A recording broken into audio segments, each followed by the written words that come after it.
This video will demonstrate how to submit a custom request for communication services, including ASL interpretation, CART, and captioned videos to be implemented for Colorado Mesa University programming and services.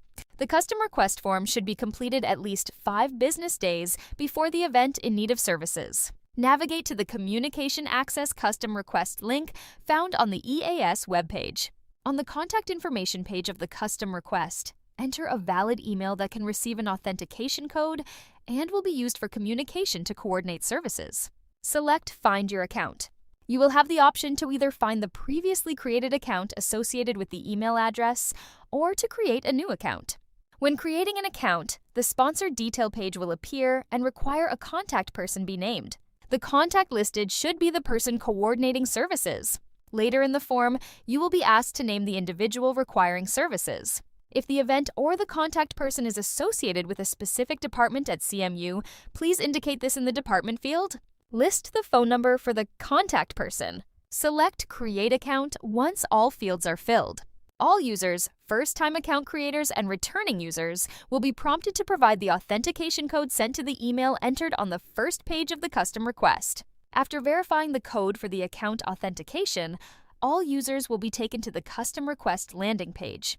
This is where new service requests can be submitted, upcoming service requests can be viewed, and previously completed requests can be viewed.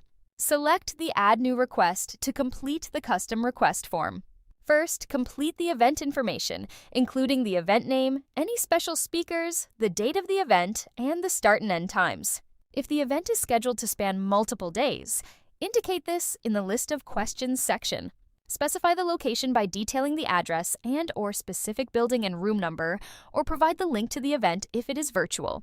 If there are additional event organizations that can support logistics for services, please include their names and phone numbers in the additional contact information section. Services requested will depend on the need and preference of the person receiving the services, as well as the formatting of the event. Interpreting involves an American Sign Language certified interpreter. This should only be selected if that is the person's preferred communication method. Real-time transcribing, also known as CART, involves technology to connect a transcriptionist with the audio at the event to transcribe all that is said exactly for the person in need.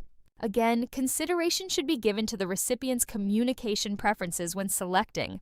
Video captioning may be selected in addition to one of the other services, or separately if there is a video being shown at the event that does not already have closed captioning. Use the next field of Media and Materials to indicate the format of the audio content that requires captioning.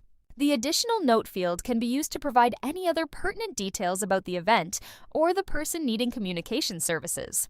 Next, the List of Questions section provides more details about the event and the individuals seeking services. Describe the setting to provide a clear picture of the environment, the number of speakers, the physical orientation of the speakers, as well as transitions between activities or locations. Identify the event format as in-person, online, or hybrid. The additional comment box can be used to further describe the format if necessary. Describe any special considerations that must be made to implement the services. Consider access to technology and power source for CART services, and the location of the ASL interpreter to the individual in need. If the event covers highly technical language or content-specific vocabulary, this should be provided. If the event takes place over multiple days, such as a conference or retreat, indicate all the dates services are needed, as well as times. Name the person requesting accommodations and include the 700 number if the person is registered at CMU with one. Be sure to provide any other information that might help account for all services needed or accommodation preferences. Once all fields for event information and list of questions have been completed to the best of your knowledge, select the Add New Request button at the bottom of the page. This will notify EAS staff of your request. ES will reach out to the provided contact information within 48 business hours to confirm details and make accommodation arrangements. ES will give primary consideration to the requested services. However, accessibility law allows for an alternative service to be offered if one is more readily available and equally effective in accommodating needs. The contact person will receive confirmation of arranged accommodations if and when the request has been completed.